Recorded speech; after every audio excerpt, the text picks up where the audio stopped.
Welcome to Church Brand Guide. My name is Michael Prasad. And my name is Brandon. And today we want to talk to you about on-ramps and lanes. And here's the big question. How are people going to connect to the life of your church? And we're going to talk about what is an on-ramp and what is a lane. And the second thing we're going to talk about is how do you know if they're successful and how do you design them for success? So a lot of times as an agency, we'll work with churches to help them create a brand. And part of a brand is to figure out how to get more people in and how do you get them once they're in, like how do you get them to where you want them? So again, if you're selling anything that in the marketplace, like that's a question you got to figure out. And for churches, on a marketing side, man, you got to figure that out too. So hopefully this video helps you to begin to understand what that is. I'm going to give you kind of perspective on a marketing side. Brandon is a pastor, so he's going to give you some perspective on a pastor side. So hopefully we can help you understand this concept. So every brand should have an on-ramp. So that's just another way to say you should have ways to bring people into the life of the church. You should have a way to reach out to people that are not currently in the church so that you can invite them to be a part of the church, okay? So you have a vision as a church leader, as a pastor, and man, you're going 60 miles an hour with this vision. And 90 most of the time. Good point. But you need people to get on board with it. Like you got to have people come on board, or else it doesn't matter. Like you're just running really hard for no reason. But you need people to come on board with you. So we like to look at it. The analogy is like a highway. So you've got this highway that's going down, and we're going to ask what are the lanes on that highway where people are on board with you, and then we're going to ask what are the on ramps to where you can get people that aren't on board with you on board with you.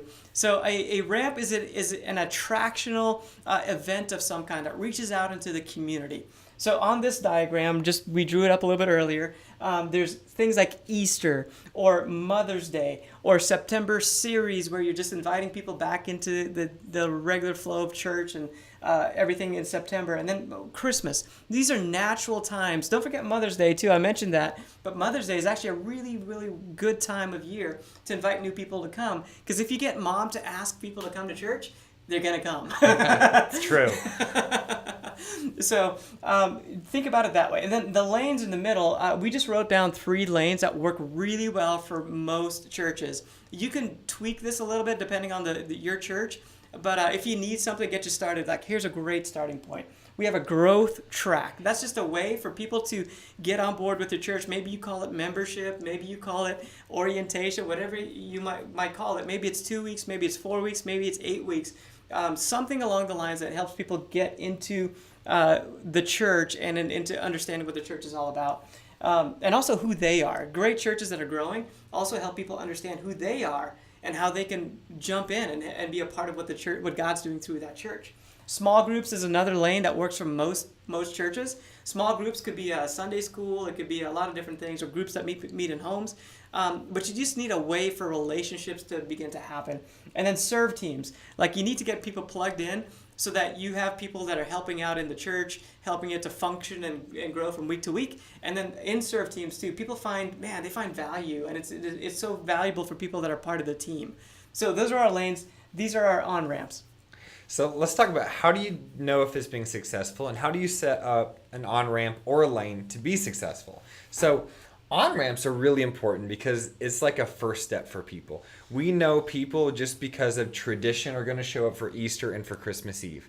So let's give them a reason to come. And why should they come to our church? What are we going to provide to them and to their family that adds so much value that's going to help them take a next step of just maybe come to a weekend service so we can help them get connected into the life of the church. And here's the big taboo question. Was Jesus attractional? Well, and I would say absolutely. Jesus fed people, and you want to know how to get poor people or young adults to show up? You feed them. He healed people, and that's attractional. People are going to show up for that. And the third thing was he made religious people angry.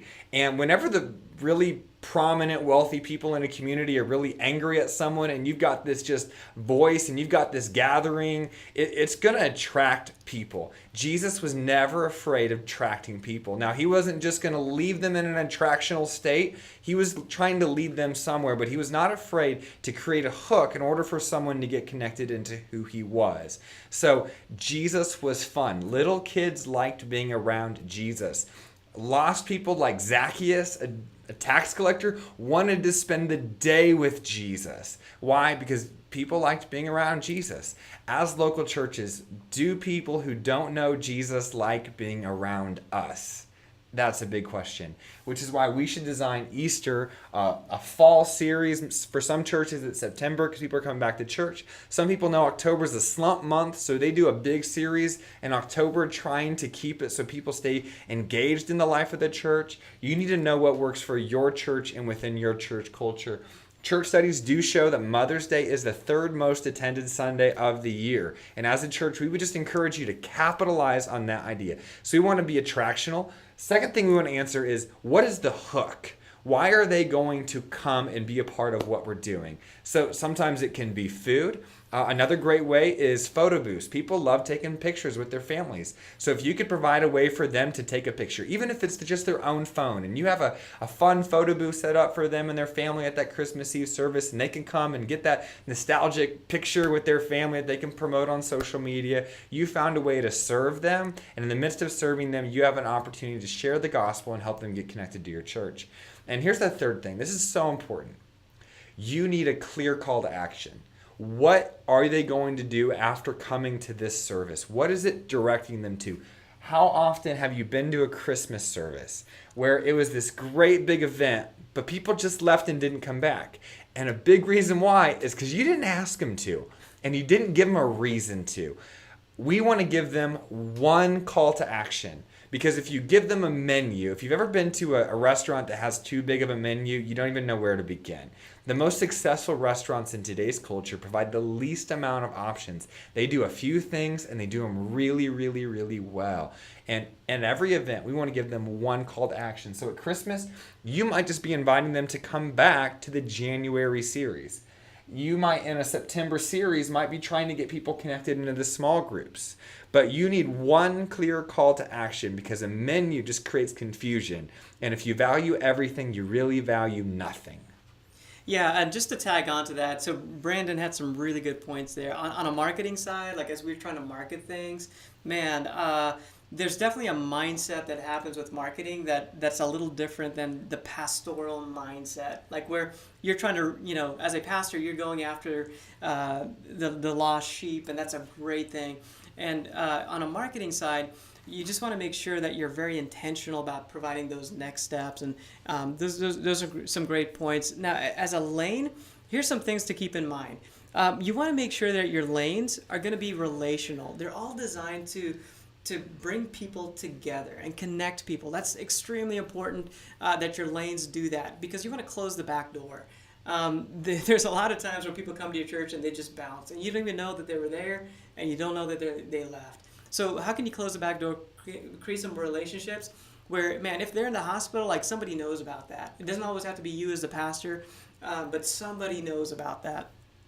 The other thing is that it should be discipleship oriented, so growth is taking place. So I've got a few notes here. Leadership training should take place, a sense of like they're not alone.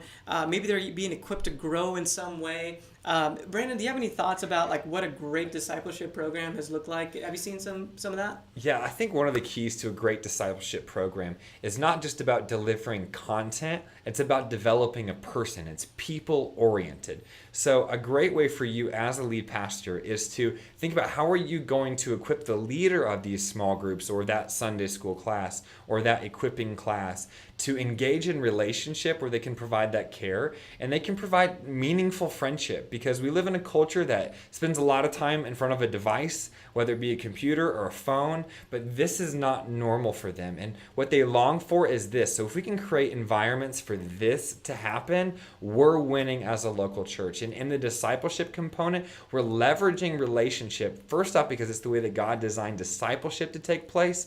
But second off, we want to help them grow towards God. And growing towards God and taking steps of obedience is easier when you're doing it with someone versus doing it alone. So this creates a group momentum where a small group of people can take steps together in a way that encourages, which encourage just means to give courage to do something that God has asked you to do, where we're imparting courage to do those things.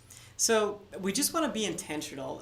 Part of developing your church, your strategy in your church, is thinking through this. So hopefully that's what you gather from this video is how do you think through this so that you're maximizing your resources, you have clarity about what you're trying to do, you have calls to action in place so that you're making the most and you're being a good steward of what God has given you, and you're really pointing people towards the life of the church by connecting them into each other, and the church can the results for the church is growth. Growth takes place numerically and individually inside the individuals because you're being very intentional.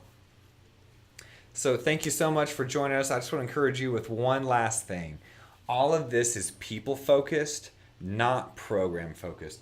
We're not serving Christmas or Easter. We're serving Jesus by serving people. We're not serving a small groups program. We're serving people with small groups. I just want to encourage you, serve people, be about people. Thanks for joining us today.